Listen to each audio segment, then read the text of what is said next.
Dans la vidéo d'aujourd'hui, nous explorons les histoires vraies de personnes célèbres prises par des animaux mortels, d'un expert sud-africain de la faune tué par ses serpents à un sauveteur hawaïen emporté par un requin au large. Mais d'abord, le monde a regardé avec stupeur Steve Irwin rencontrer son destin sous les vagues. C'était le 4 septembre 2006, au large de la côte de Port Douglas, Queensland. Le ciel était dégagé et l'eau turquoise de Bat Reef scintillait sous le soleil du matin.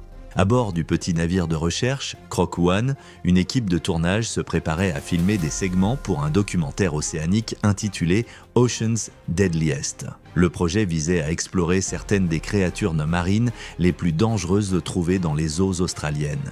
Dirigeant le tournage était l'un des présentateurs de la faune les plus reconnaissables au monde, Steve Irwin.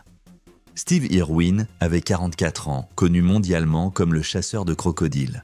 Il avait passé des décennies à promouvoir la conservation de la faune et à éduquer le public grâce à sa série télévisée énergique. Né en 1962 à Victoria, en Australie, Steve a grandi entouré d'animaux. Ses parents, Bob et Lynn Irwin, possédaient un petit parc de reptiles dans le Queensland, où Steve a appris à manipuler les serpents et les crocodiles avant même d'être adolescent. Dans la vingtaine, il était déjà un manipulateur et trappeur de faune expérimenté, travaillant en étroite collaboration avec des agences de conservation pour relocaliser les crocodiles des zones peuplées vers des zones protégées. En 1996, sa carrière télévisuelle a décollé lorsque Crocodile Hunter a été diffusée à l'international. L'émission combinait éducation et aventure, mettant en scène Steve interagissant directement avec certaines des espèces les plus dangereuses du monde. Son enthousiasme pour la faune était inégalé et sa phrase fétiche, « Crikey », est devenue synonyme de sa curiosité intrépide. Son travail a aidé des millions de personnes à comprendre le comportement animal et l'importance de la conservation. Mais cela comportait aussi des risques. Il avait affronté des serpents venimeux, des crocodiles agressifs et des créatures sauvages imprévisibles d'innombrables fois. Pour le public, il semblait intouchable. Quelqu'un qui pouvait toujours lire le rythme de la nature et s'y adapter. Début septembre 2006, Steve et son équipe étaient entre deux segments de tournage importants lorsque le mauvais temps a interrompu la production. Plutôt que de perdre du temps, Steve a décidé de filmer des coulisses pour l'émission pour enfants de sa fille Bindi. Ils se sont déplacés vers un plus petit bateau gonflable près de Bat Reef, où l'eau était calme et suffisamment claire pour filmer des prises de vue sous-marines de la vie marine. Le plan était simple, capturer des images de raies pastenagues glissant sur le sable. C'était censé être un segment de remplissage, bien plus sûr que ses rencontres habituelles avec des crocodiles ou des requins. La plongée a commencé sans incident. L'équipe, y compris le caméraman Justin Lyons, a suivi Steve alors qu'il faisait de la plongée en apnée au-dessus du corail, observant le mouvement gracieux d'une grande raie posée sur le fond marin. Les raies sont généralement des animaux dociles qui évitent la confrontation, donc il y avait peu de sentiment de danger. Mais en quelques secondes, ce calme a changé.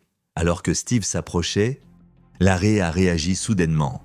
Selon les témoignages, l'animal s'est redressé et a frappé plusieurs fois en succession rapide avec sa queue. Chaque coup était alimenté par un réflexe, une réponse défensive courante lorsque les raies se sentent piégées ou menacées. L'un des coups a transpercé la poitrine de Steve et l'épine dentelée a pénétré son cœur. La blessure était catastrophique. La caméra a capturé l'attaque au moment où elle s'est produite. Justin Lyons a immédiatement cessé de filmer et s'est précipité vers Steve, le tirant à la surface. L'équipage l'a aidé à monter sur leur bateau pneumatique et a commencé à pratiquer la réanimation cardio-pulmonaire. Malgré des années à manipuler des animaux sauvages à haut risque, Steve avait rarement été gravement blessé devant la caméra. Ce moment était totalement inattendu. L'équipe maintenait la pression sur la blessure et poursuivait les efforts de réanimation tout en se dirigeant rapidement vers le plus grand navire de recherche. La radio a été utilisée pour appeler une assistance médicale d'urgence, mais ils étaient à plus d'1 heure du rivage. La réanimation cardio-pulmonaire a continué sans arrêt alors qu'ils essayaient de maintenir son cœur en action. Des témoignages oculaires ont ensuite déclaré qu'Irwin n'était conscient que quelques instants avant de perdre sa réactivité et qu'il semblait conscient de la gravité de la blessure dans ces dernières secondes. Lorsque le bateau a atteint Low Hills, les ambulanciers étaient déjà sur place, mais les dommages à son cœur étaient trop graves. Les efforts pour le ranimer ont continué pendant plus d'1 heure avant qu'il ne soit déclaré mort sur place. La cause officielle du décès était un traumatisme cardiaque dû à une blessure par dard de raie. La nouvelle de la mort de Steve Irwin s'est rapidement répandue à travers l'Australie, puis dans le monde entier. Le choc s'est transformé en incrédulité. L'homme qui avait passé des décennies à survivre à des rencontres rapprochées avec des crocodiles, des serpents venimeux et des animaux sauvages avait été tué par une raie, une créature rarement considérée comme dangereuse pour les humains. Les images brutes de l'incident ont été remises à la police du Queensland dans le cadre de l'enquête. Par respect pour sa famille, cela n'a jamais été rendu public. La raie elle-même n'a pas été capturée ni blessée. Les biologistes marins ont expliqué plus tard que le comportement défensif de l'animal était un réflexe naturel déclenché par un mouvement soudain au-dessus de lui, et non un acte d'agression. Les funérailles de Steve Irwin ont eu lieu en privé, suivies d'une cérémonie publique aux eaux d'Australie, où plus de 5000 personnes se sont rassemblées et des millions d'autres ont regardé à la télévision. Sa fille Bindi, alors âgée de 8 ans, a prononcé un court éloge funèbre.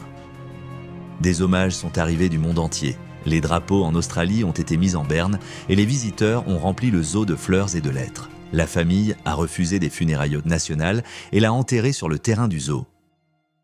Dans les années qui ont suivi, Terry Bindi et Robert ont poursuivi son travail de conservation à travers l'Australia Zoo et la Wildlife Warriors Foundation. Sa mort a souligné que même les experts en faune les plus qualifiés font face à l'imprévisibilité de la nature, et son héritage perdure dans les efforts mondiaux pour protéger et comprendre la faune. Là où la vie d'Irwin s'est terminée sous des eaux tropicales claires, un autre éducateur a affronté le danger sur la terre ferme. Ses leçons ne portaient pas sur les raies ou les récifs coralliens, mais sur les crocs, le venin et les risques cachés dans les démonstrations de routine. C'était fin septembre 2024, au KwaZulu-Natal, en Afrique du Sud. La chaleur du printemps s'était installée sur les vallées verdoyantes près de Hillcrest, où le conservateur et éducateur de la faune, Graham Dingo Dinkelman, travaillait dans son installation de reptiles. L'homme connu de ses adeptes comme le Steve Irwin de l'Afrique du Sud accomplissait l'une des innombrables tâches qui avaient défini sa vie, s'occupant et étudiant des serpents venimeux. Depuis des années, Dinkelman était un nom familier dans les cercles d'éducation à la faune. Il dirigeait Dingo's Animal Kingdom, un parc de conservation et un centre éducatif où les visiteurs pouvaient observer de près des serpents, des crocodiles et d'autres espèces indigènes. À travers les réseaux sociaux, les apparitions télévisées et les vidéos YouTube, il a construit un large public en montrant la beauté et le danger des animaux que la plupart des gens craignaient. Son objectif était de changer la perception du public, remplacer la peur par le respect. Sa manipulation directe des espèces venimeuses est devenue à la fois sa marque de fabrique et son plus grand risque. Né et élevé en Afrique du Sud, Dinkelman avait développé sa fascination pour les reptiles dès son plus jeune âge. Il a construit sa carrière non pas autour de la valeur choc, mais autour de la compréhension du comportement animal et de la promotion de la coexistence. Ceux qui connaissaient de son travail le décrivaient comme méthodique et expérimenté. Quelqu'un qui comprenait à la fois les aspects biologiques et humains de la gestion de la faune. Il était souvent appelé le Steve Irwin de l'Afrique du Sud, non pas par imitation, mais pour son engagement commun envers la conservation publique et l'éducation pratique. En septembre 2024, lors d'une séance de manipulation habituelle avec l'un des serpents venimeux de sa collection, Dinkelman a été mordu. Des rapports ont ensuite indiqué que l'incident s'est produit alors qu'il gérait ses enclos à reptiles. Le venin est entré dans son système et en quelques instants, il a commencé à ressentir des symptômes compatibles avec une réaction allergique sévère. Ce qui rendait cette morsure particulièrement dangereuse n'était pas seulement le venin lui-même, mais une réaction anaphylactique, une réaction soudaine et écrasante de son système immunitaire. Sa femme Kirsty a immédiatement appelé les secours. Dinkelman a été transporté d'urgence à un hôpital à proximité et admis en soins intensifs, où les médecins ont administré un traitement pour contrer le venin et stabiliser son état. Les effets, cependant, étaient de graves. La morsure avait déclenché une réaction systémique rapide, affectant sa respiration et sa fonction cardiaque. En quelques heures, son état est devenu critique et les médecins l'ont placé dans un coma artificiel pour contrôler la réaction et prévenir d'autres complications. Pendant plusieurs semaines, il est resté sous observation constante. Son équipe médicale a tenté plusieurs interventions, y compris l'administration d'antivenins et le soutien vital pour maintenir la fonction des organes. Malgré ses efforts, son état a montré peu d'amélioration. Les mises à jour de sa famille décrivaient une période d'incertitude et d'épuisement alors qu'ils attendaient des signes de rétablissement. Le 26 octobre 2024, après environ un mois d'hospitalisation, Graham Dingo Dinkelman est décédé des suites de complications liées à la morsure de serpent. Il avait 44 ans. La cause du décès, selon les rapports, était liée à une réaction anaphylactique au venin, qui a provoqué une défaillance systémique des organes malgré le traitement anti-venin. La nouvelle de son décès s'est rapidement répandue à travers l'Afrique du Sud et dans les communautés internationales de la faune. Les médias, y compris NBC News et People Magazine, ont rapporté sa mort, soulignant son rôle en tant que l'une des personnalités de la faune les plus reconnaissables d'Afrique. Les hommages ont afflué de la part de ses admirateurs, des conservationnistes et des collègues éducateurs qui avaient été inspirés par son énergie et son engagement. Pour beaucoup, les parallèles avec Steve Irwin étaient frappants. Les deux hommes avaient consacré leur vie à combler le fossé entre les humains et les animaux, avaient tous deux affronté le danger dans le cadre de leur travail quotidien et étaient tous deux morts au même âge, 44 ans, après des rencontres avec les espèces qu'ils avaient passé leur vie à protéger. Mais la mort de Dinkelman n'était pas le résultat d'une imprudence. C'était un rappel que même une connaissance approfondie et des années d'expérience ne peuvent pas toujours protéger contre l'imprévisibilité de la nature. La femme de Dinkelman, Kirsty, et leurs 3 enfants, Taylor, Maddie et Rex, sont restés à ses côtés pendant ces derniers jours. Après son décès, Taylor a partagé un message de gratitude et de souvenir, reflétant l'engagement de la famille à poursuivre sa mission. Des supporters du monde entier ont décrit comment ces vidéos les avaient aidés à surmonter leur peur des serpents et à apprécier les écosystèmes qui les entourent.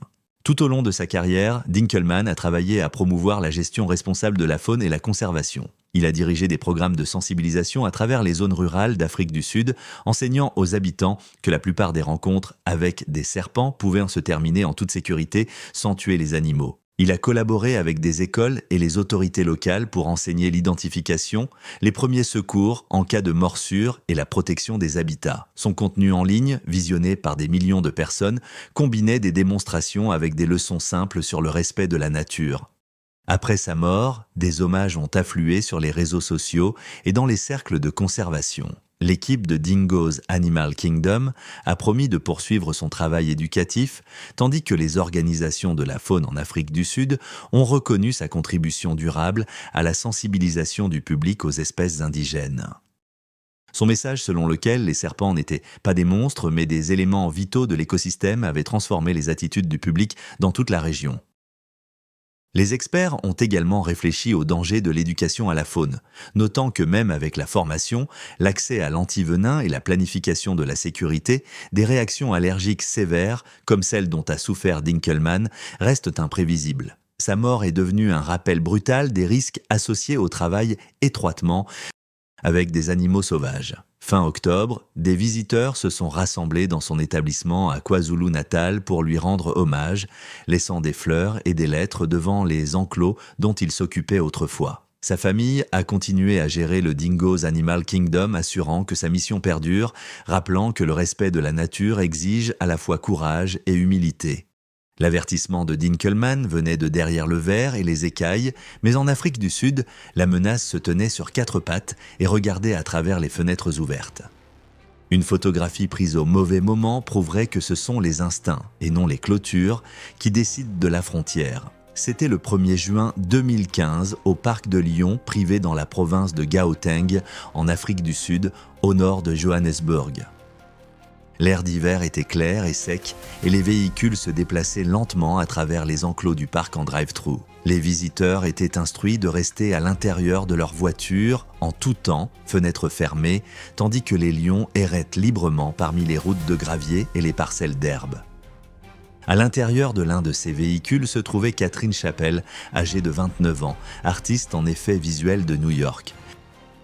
Elle s'était rendue en Afrique du Sud pour un voyage axé sur la conservation qui mélangeait tourisme et bénévolat, soutenant les efforts de protection des rhinocéros et d'autres animaux menacés. Sa vie professionnelle l'avait menée à travers les continents. Elle avait travaillé pour une entreprise internationale d'effets visuels et contribué à plusieurs productions bien connues, comme la série télévisée Game of Thrones.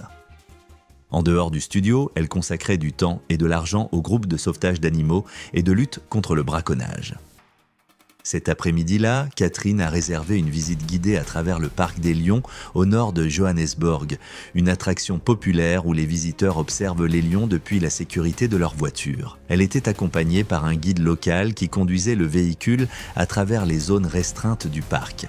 Les lions pouvaient souvent être vus se reposant près de la route, semblant calmes et habitués aux voitures qui passaient lentement chaque jour. Selon les responsables du parc et les enquêteurs qui ont ensuite reconstitué l'événement, Catherine et son guide sont entrés dans l'enclos où 2 lions, un mâle et une femelle, étaient allongés près de la route en terre. La voiture s'est arrêtée pour qu'elle puisse prendre des photos. À un moment donné, elle a baissé sa fenêtre pour avoir une vue plus claire. Les règles du parc, imprimées sur des panneaux à l'entrée et répétées par les guides, avertissaient tous les visiteurs de garder les fenêtres fermées en tout temps car les lions, bien qu'habitués aux voitures, restaient des prédateurs imprévisibles. La lionne s'est rapprochée du véhicule, apparemment du côté de Catherine. En quelques secondes, il a bondi une fois par la fenêtre ouverte. Des témoins d'une autre voiture ont vu le corps du lion heurter la porte alors qu'il saisissait son cou avant de relâcher et de reculer sur la route. La morsure unique a causé une hémorragie catastrophique en quelques secondes. Le guide a réagi immédiatement.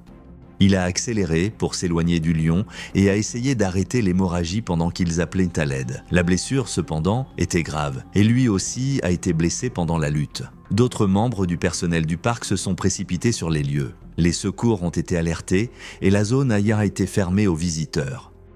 Les ambulanciers ont atteint le véhicule en quelques minutes, mais l'état de Catherine s'était déjà détérioré. Elle avait perdu une quantité importante de sang à cause de la blessure au cou et malgré les efforts pour la stabiliser, elle est décédée avant d'arriver à l'hôpital. Le guide a été soigné pour ses blessures et a survécu après avoir été transporté dans un centre médical à proximité. Le parc de Lyon a publié des déclarations après l'incident confirmant que l'attaque avait eu lieu à l'intérieur de l'une de ses enceintes et soulignant que les règles de sécurité étaient clairement affichées. Les enquêteurs n'ont trouvé aucune défaillance mécanique ou manquement aux procédures. Le facteur déterminant était qu'une fenêtre avait été abaissée, créant une ouverture qui a permis à l'animal d'attaquer. Les responsables n'ont euthanasié aucun des lions impliqués, déclarant que les animaux avaient agi naturellement en réponse à la proximité humaine.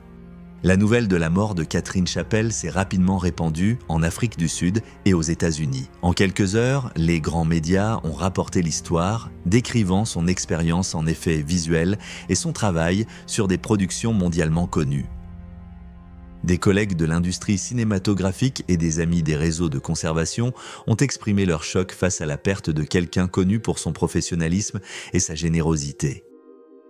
De retour dans sa ville natale à New York, des membres de sa famille ont publié de brèves déclarations confirmant son décès et la décrivant comme une personne qui aimait à la fois l'art et les animaux. Les pages de réseaux sociaux associées à ces projets de bénévolat se sont remplies de condoléances du monde entier. Le chevauchement entre les communautés créatives et les groupes de protection de la faune a rendu son décès largement ressenti. En Afrique du Sud, la mort de Catherine Chappell a conduit à une discussion renouvelée sur la sécurité des visiteurs dans les parcs animaliers. Les autorités ont examiné les protocoles dans les sites touristiques où de grands prédateurs se déplaçaient près des véhicules et le Lion Park a renforcé sa règle exigeant que les fenêtres restent fermées, ajoutant des avertissements multilingues pour les visiteurs. L'incident a également relancé le débat sur les parcs de prédateurs en voiture, où les animaux semblent libres, mais restent dans des limites créées par l'homme qui peuvent donner un faux sentiment de sécurité. Les experts ont noté que les lions, dans de tels parcs, bien qu'habitués aux voitures, possèdent toujours des instincts prédateurs complets. Un mouvement rapide ou une barrière abaissée peut déclencher une attaque avec peu d'avertissement. Dans les semaines qui ont suivi, des hommages sont venus de l'industrie cinématographique et de la communauté de la conservation. Ses collègues ont organisé des commémorations privées, tandis que les groupes qu'elle soutenait ont mis l'accent sur un tourisme animalier responsable plutôt que sur les détails sensationnels de la tragédie. Au parc, le personnel a mis en place des briefings plus stricts pour les visiteurs et a continué à surveiller les lions impliqués. Les responsables ont confirmé que les animaux ne seraient pas euthanasiés car ils avaient agi instinctivement. Pour beaucoup, son histoire a servi de rappel saisissant que l'admiration pour la faune doit toujours être accompagnée de prudence et que même les environnements contrôlés exigent un respect absolu pour l'imprévisibilité de la nature. La rencontre de Chappell a montré que la captivité peut encore comporter des dangers. Plus au nord, un autre défenseur cherchait le sauvage sans aucune barrière, vivant parmi des prédateurs en qui il avait confiance, jusqu'à ce qu'un soir tranquille efface la ligne entre l'étude et la survie. C'était début octobre 2003 dans la région de Khaflia Bay du parc national et réserve de Katmai. La saison devenait froide et la neige avait commencé à saupoudrer les crêtes supérieures entourant Khaflia Bay. Dans la vallée en contrebas, une petite tente se dressait près d'un ruisseau à saumon qui était devenu silencieux à mesure que la migration annuelle se terminait. Le campement appartenait à Timothy Treadwell et à sa compagne, Amy Huguenard. Tous deux vivaient parmi les ours bruns, côtiers depuis des semaines, prolongeant leur séjour à une période où la plupart des observateurs de la faune étaient déjà partis pour l'année.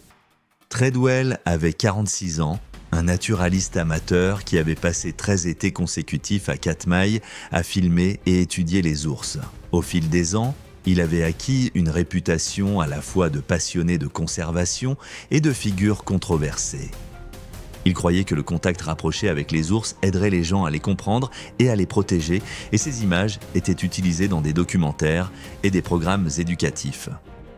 Les critiques au sein du service des parcs considérèrent son approche comme dangereuse, soulignant qu'il campait souvent dans des zones d'alimentation active et ignorait les consignes de distance. En octobre 2003, alors que la plupart des ours se concentraient sur l'alimentation de fin de saison avant l'hibernation, lui et Huguenard étaient les derniers campeurs restants dans cette section du parc.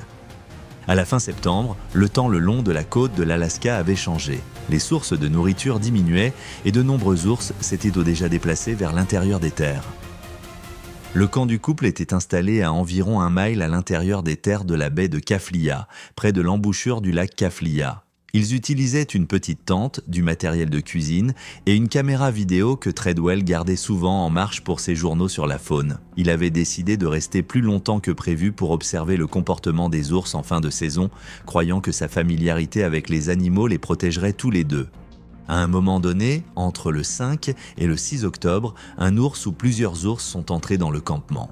La séquence exacte n'a pas pu être reconstituée, mais des preuves, récupérées plus tard par les gardes du parc, ont montré que la tente était déchirée, le matériel de cuisine éparpillé et des morceaux de vêtements et des restes dispersés dans la zone. Une caméra trouvée à proximité avait enregistré uniquement du son, 6 minutes d'audio sans vidéo, capturant les bruits de détresse et de mouvements compatibles avec une attaque d'ours. Un pilote venant les chercher le 6 octobre a remarqué que le camp était inhabituellement silencieux et que personne n'est sorti pour accueillir l'avion.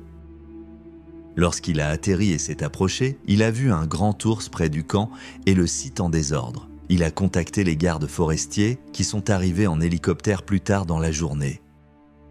Les gardes forestiers ont été contraints de tirer sur 2 ours, un grand mâle adulte et un ours plus petit, lorsqu'ils se sont comportés de manière agressive près des restes. La nécropsie ultérieure du plus grand ours a confirmé la présence de tissus humains dans son tube digestif. Le service des parcs nationaux a documenté la scène en détail. La tente et les effets personnels ont été récupérés, ainsi que la caméra et la bande audio. En se basant sur l'heure de la découverte, les enquêteurs ont conclu que l'attaque avait eu lieu la veille au soir. Ils ont décrit des preuves abondantes d'activité d'ours dans la zone immédiate, y compris des traces, des excréments et des marques de traînées menant vers les buissons à proximité. Les conclusions ont indiqué que les 2 victimes étaient mortes rapidement de blessures compatibles avec une attaque prédatrice d'ours. Conformément au protocole standard, les Rangers ont transporté les restes au bureau du coroner à Anchorage pour identification et analyse. Le parc a publié un rapport préliminaire indiquant que Treadwell et Huguenard avaient été tués par un ou des ours durant leurs derniers jours à Katmai. L'agence a souligné que les procédures de stockage des aliments semblaient avoir été respectées et aucun attractif tel que des ordures ou des appâts n'a été trouvé. Les enquêteurs ont conclu que l'attaque était probablement opportuniste, survenue tard dans la saison lorsque la concurrence pour la nourriture était élevée. Le passé de Treadwell a attiré une attention supplémentaire sur l'incident. Il avait écrit et parlé publiquement de sa conviction que les ours pouvaient percevoir les intentions humaines et répondre pacifiquement à la confiance. Les partisans considéraient son travail comme une croisade personnelle pour la préservation de la faune, tandis que les détracteurs avertissaient que son approche brouillait la ligne entre respect et ingérence. Sa mort et les circonstances qui l'entouraient ont immédiatement ravivé le débat sur l'interaction humaine avec les grands prédateurs dans les zones protégées. Dans les jours qui ont suivi la découverte, la nouvelle de l'attaque s'est répandue dans le monde entier. L'histoire d'un défenseur expérimenté des ours mourant dans la même nature sauvage qu'il cherchait à protéger a attiré une attention intense. Les enquêteurs ont examiné l'audio récupéré qui a capturé les sons de l'attaque mais ne contenait pas de vidéo. Cela n'a jamais été rendu public. Le rapport des services des parcs nationaux a conclu que le couple avait probablement été pris par surprise pendant les heures du soir, lorsque les ours se déplaçaient souvent dans la région à la recherche de nourriture. À Katmai, les responsables ont examiné les politiques de l'arrière-pays et renforcé des mesures de sécurité strictes, maintenir une distance avec la faune, utiliser des conteneurs résistants aux ours et partir avant la fin de l'automne lorsque l'activité des ours augmente. Ces changements visaient non pas à attribuer des responsabilités, mais à prévenir des tragédies similaires. Les biologistes ont ensuite examiné les enregistrements et les journaux de Treadwell, trouvant des données précieuses sur le comportement des ours ainsi que des preuves de proximité risquée avec de grands adultes. Ces images ont révélé à la fois dévouement et erreur de jugement. Une documentation rare d'ours sauvages, mais capturés à des distances périlleuses. La mort de Timothy Treadwell et celle d'Amy Huguenard est devenue l'une des fatalités de la faune les plus étudiées de l'histoire des États-Unis. Cela a servi de rappel durable que l'admiration pour la nature doit toujours être équilibrée par la prudence, le respect et la distance. La nature sauvage de Treadwell était enclavée et froide. Celle de Perry était chaude, bordée de sel, et tout aussi impitoyable. Des mondes différents, la même vérité. La mer, comme la forêt, n'offre jamais de sécurité, seulement des moments de calme avant que l'instinct ne revienne. C'était le 23 juin 2024 sur la côte nord d'Oahu près de Lee. La lumière de midi s'étendait à plat sur le récif à Malekahana et de petites vagues estivales se dirigèrent vers le chenal près de Mokuaia, Goat Island. Un surfeur solitaire attendait à l'extérieur du banc de sable, observant l'eau. Il s'appelait Tamayo Perry, un surfeur professionnel de 49 ans, instructeur et sauveteur de la sécurité océanique d'Honolulu. Perry a grandi dans les eaux hawaïennes et a bâti sa réputation sur les vagues les plus puissantes de la côte nord, en particulier Pipeline. En 1999, il a remporté les Pipeline Masters Trials, une reconnaissance qui l'a marqué comme un spécialiste des vagues rapides et creuses sur des récifs peu profonds. Il est apparu dans plusieurs productions tournées à Hawaï, Blue Crush, Hawaii 5-0 et Pirates des Caraïbes, La Fontaine de Jouvence, des rôles brefs qui reflétaient sa place dans la culture océanique locale. Avec sa femme, il dirigeait Oahu Surfing Experience, un petit programme axé sur la sensibilisation à l'océan et la reconnaissance des dangers. En 2016, il avait rejoint la division de la sécurité océanique de la ville et du comté d'Honolulu. Le travail l'a placé sur les tours de la côte nord, à travers les houles hivernales et les courants changeants où les sauvetages dépendent d'un jugement précis. Début d'été, cependant, est généralement plus calme, bien que le récif exige toujours de l'attention. Les courants contournent Goat Island, la visibilité peut être élevée et la profondeur change rapidement près des corniches de corail extérieures. En début d'après-midi ce dimanche-là, les conditions étaient ordinaires. Alizé léger, eau claire et séries intermittentes à hauteur de taille. Les habitués se déplaçaient entre le banc intérieur et le chenal plus profond, tandis que les baigneurs suivaient le courant littoral le long de la pointe. Peu avant 13 h, les services d'urgence de Honolulu ont reçu un rapport concernant un surfeur en détresse près de Malaekahana. Les sauveteurs d'Ocean Safety ont lancé une embarcation personnelle depuis le rivage et ont suivi le chenal vers le récif extérieur. Lorsqu'ils ont atteint le surfeur, ils ont observé des blessures graves compatibles avec une rencontre avec un requin. Ils ont stabilisé ce qu'ils pouvaient dans l'eau, l'ont attaché au traîneau de sauvetage et sont retournés à la plage en quelques minutes. Les ambulanciers et les pompiers étaient déjà en place sur le rivage. Les soins médicaux ont continué immédiatement. Mais les blessures étaient immortelles et le surfeur a été déclaré mort sur place. Les autorités l'ont identifié comme étant Tamayo Perry. Conformément à la procédure établie, Ocean Safety a fermé la zone immédiate et a affiché des panneaux d'avertissement de requins le long du rivage. Le département des terres et des ressources naturelles, DLNR, a été informé pour coordonner les messages et observations sur les dangers marins. Les autorités n'ont pas identifié l'espèce impliquée. L'incident a été enregistré comme une attaque mortelle de requins près du récif extérieur. Les nouvelles de l'incident se sont rapidement répandues à travers OAU. La déclaration publique initiale a résumé la séquence.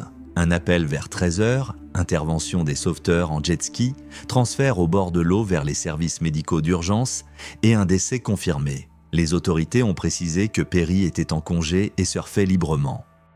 Les faits sont restés concis car l'objectif était une clarté pratique pour le public, ce qui s'est passé, où cela s'est produit et comment la plage serait gérée pendant que les avertissements étaient en place. Pour la communauté des surfeurs, la perte a été ressentie immédiatement.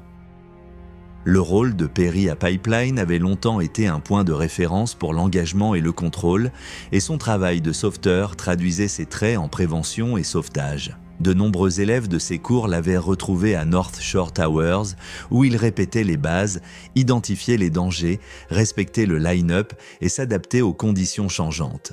Sa carrière était devenue une boucle.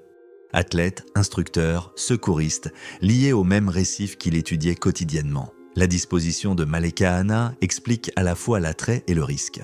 Un plateau peu profond de corail mène à des canaux étroits qui transportent l'eau vers Goat Island. Le mouvement des poissons le long de ses bords peut parfois amener des prédateurs plus près du rivage, même lorsque les conditions de surface semblent calmes.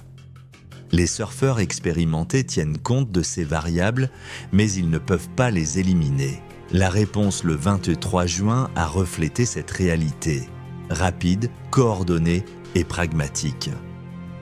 Les responsables municipaux ont décrit le calendrier. Appel reçu juste avant 13 h, lancement de jet ski depuis la tour la plus proche, coordination avec les pompiers de Honolulu, la police et les services médicaux d'urgence à terre. La portion de la plage principale jusqu'au chenal, près de Goat Island, était signalée avec des panneaux d'avertissement de requins et des agents de l'État surveillaient la zone. Aucune rencontre supplémentaire n'a été signalée cet après-midi-là. Les autorités ont ensuite confirmé que les procédures avaient été suivies comme prévu. Les sauveteurs ont atteint le patient en motomarine en quelques minutes. Les services médicaux d'urgence ont géré la déclaration sur le rivage et les panneaux de danger sont restés en place jusqu'à ce que la zone soit dégagée. La mort de Perry a servi de rappel mesuré que la formation et la connaissance locale réduisent le risque, mais ne l'éliminent jamais. Merci d'avoir regardé. Vous voulez en voir plus ? Cliquez sur votre écran maintenant.